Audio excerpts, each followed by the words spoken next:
Marit Stiles nasceu em Newfoundland e veio para Ontário para estudar. Aqui estabeleceu família e iniciou a carreira política como school trustee e sua luta, principalmente pelos direitos trabalhistas e na área da educação, ajudaram a pavimentar o caminho para o Queen's Park. E agora, como líder do NDP, Marit Stiles concorre ao cargo de Premier de Ontário. Hello, Ms. Stiles. First of all, thank you so much for accepting our invitation.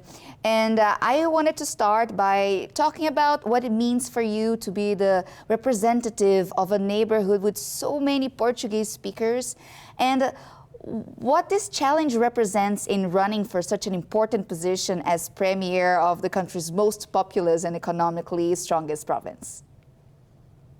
Well, you know, it is such a privilege to represent the riding of Davenport because, of course, as you said, I mean, Davenport has a large population of Portuguese-speaking people, Portuguese Canadians. It is really often seen as the heart of the Portuguese Canadian community in Canada, not just in Ontario. So it's always been a real privilege to me to represent that community and to do my best to bring the voices of the Portuguese community to Queen's Park and their priorities. And of course, with this opportunity that I have running to be the Premier of Ontario, it gives me even more opportunity to center the experiences and the needs of the community in everything that we do as a party, and of course that we're proposing to do as a government when we form government after the next election. For this potential new term, let's begin with the issue that concerns Canadians the most, like the high cost of living. What are your proposals to ease the growing expenses in the province? Yeah, we are seeing that the rising cost of things is really top of mind for so many Ontarians today in all parts of our province. It's the cost of housing, rent, but also the cost of food and groceries. And increasingly, people are having to turn to food banks, even if they work one or two jobs. So we're offering people a grocery rebate program. That's going to mean that if you're a lower middle income person, like many Ontarians will qualify, you'll get a monthly check that covers the cost difference between what groceries cost before 2018 and today. And so that means that for a family of 4 people, for example, you'd be getting about $122 back per month, a check, you know, that you can use to keep money in your pocket and then to put food on the table for you and your family. So it's a very exciting program. We're also going to work really hard to keep prices down and to stop price gouging by the big grocery corporations. So we're going to bring in a consumer watchdog to keep an eye on prices. And then I think really importantly, we're also going to look at the cost of housing. So we're going to make sure that we're actually back to building affordable housing in the province of Ontario again. And you know, under Doug Ford, we are not seeing housing being built. He keeps talking like we're going to do that, but it's not happening. In fact, housing starts or housing construction is down to the lowest levels it's been since the 1950s. In British Columbia, where the NDP is in government, we're building 4 times the housing that we're building here in the province of Ontario. We need to build more housing, more affordable housing, so that young families have somewhere to live, to raise their family, and also so that our seniors can retire or downsize into something more affordable. These are the things that we need to start seeing happening in the province of Ontario to keep people money in your pocket and to fight rising costs.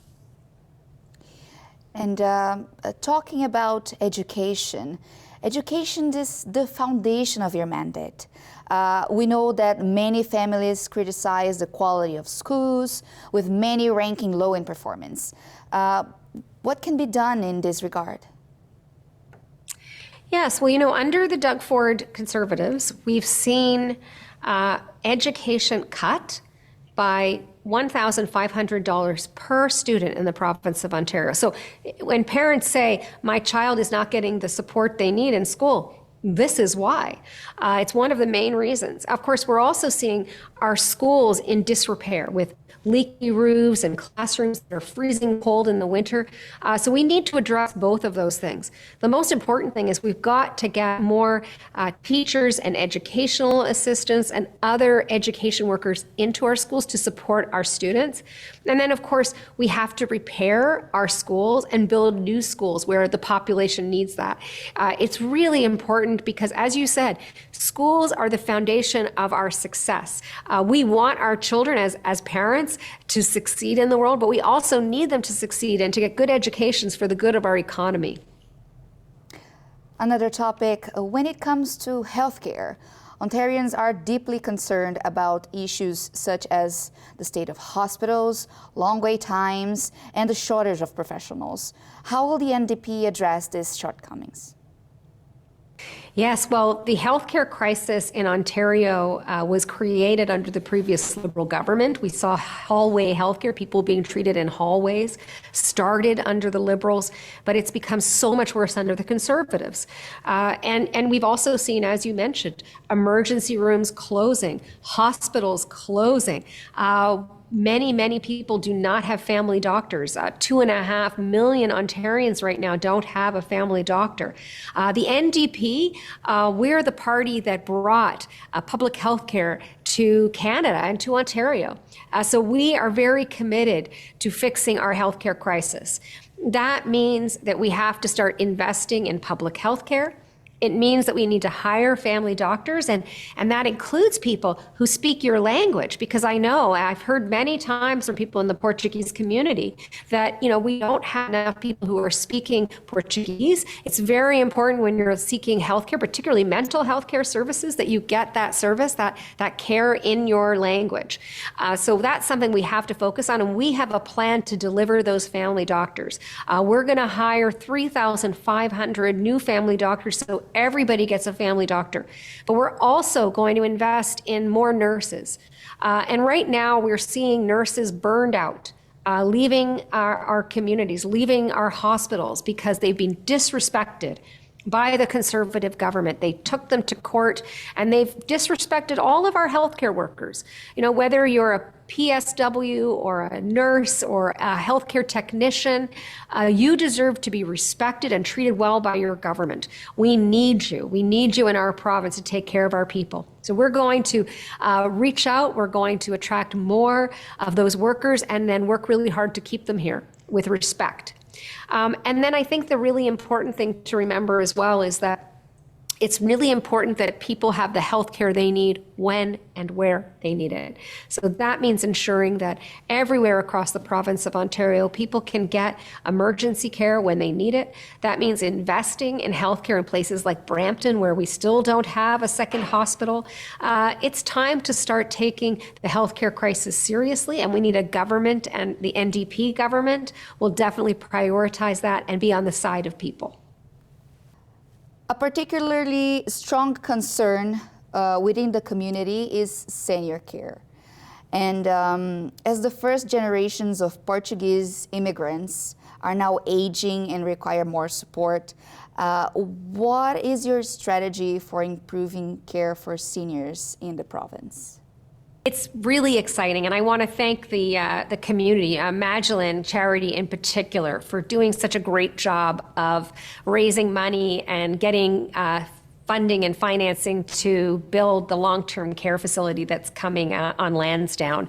That's in the heart of my community. I've been very supportive of it, and I'm very excited because I think it's the first long-term care facility that will be able to cater in the Portuguese language to our seniors and also provide some affordable seniors housing as well, which we really need in the province of Ontario, especially in Davenport. I would say, in addition to that, we need to build even more of that kind of more affordable housing for seniors in our community, so they have different options and they can downsize but stay within the neighborhoods where they've spent their lives. And the other thing we need to do is ensure that there's good home care services available to seniors. I see too many folks who are struggling right now. We need to make sure that they have the care they need when they need it in their homes as well. And again, really important that we have that in your mother language, in your own language, in Portuguese, because especially as we grow older, it becomes more of a challenge, and we need to make sure that people, that our caregivers are understanding us correctly. Very, very important to get the communication right. So I think that's really exciting. But, I think a lot of the things that seniors are dealing with are the same issues that a lot of people are dealing with right now. That rising cost of food, of groceries, the rising cost of living. And that has gotten a lot worse under Doug Ford and the Conservatives. And I think in this coming election, a lot of people are going to be asking themselves, is my life any better after 4 years of this? Actually, rather 7 years of this now. 7 years. And can we afford another 4 years of life like this? And I don't think we can. So I'm telling Ontarians, I'm running to be the premier of this province. I want to be a premier that is on your side, and I will be a premier that you can trust. I'll be honest with you, and I'll work really hard to make life better for everyone. The relationship with President Donald Trump is undoubtedly one of the biggest challenges, not only for Canada, but especially for Ontario, which could suffer significantly from tariff threats. What is your government's plan regarding this issue? Yeah, it is absolutely a serious concern for Ontario. A lot of our trade is dependent on a relationship with the United States. So first of all, I believe we need a strong Canada-wide, Canada-first, united approach to Donald Trump. It's really important that all of the provinces are united together with the federal government. Unfortunately, when he called this election, Doug Ford basically resigned. He quit as Premier of Ontario, right? He called an election in the middle of the biggest threat and crisis we've faced. I think that was the wrong thing to do. But I do think it's an opportunity to think a little bit more carefully about where we want our province to go. So I believe we need to focus on other trade partners as well. So that means, increasing our relationship, improving our relationship with our democratic allies around the world, because we know that Donald Trump is going to keep picking them off one by one. So let's work more closely together. And also, let's build our self-reliance as a province. Let's make sure that we are investing in Ontario-made products, that we are using every government dollar spent here in Ontario on Ontario goods and services. Under Doug Ford, we've seen jobs, contracts go to the United States that should have stayed here in Ontario. Building jobs, building industry. And I think that's what Ontarians want to do right now. We're all talking about it. We want to support our local businesses, our local communities. It's absolutely essential. That's how we begin to tariff-proof our economy. Let's wrap up with a message for our Portuguese community. Well, let me say to the Portuguese community here in Ontario and especially in Davenport, thank you so much for the privilege of representing you in the legislature. I look forward to continuing working with you, and I hope that you'll consider supporting me and the NDP in this election. We are going to be a party that brings new ideas, new solutions, and you can count on us to be on your side.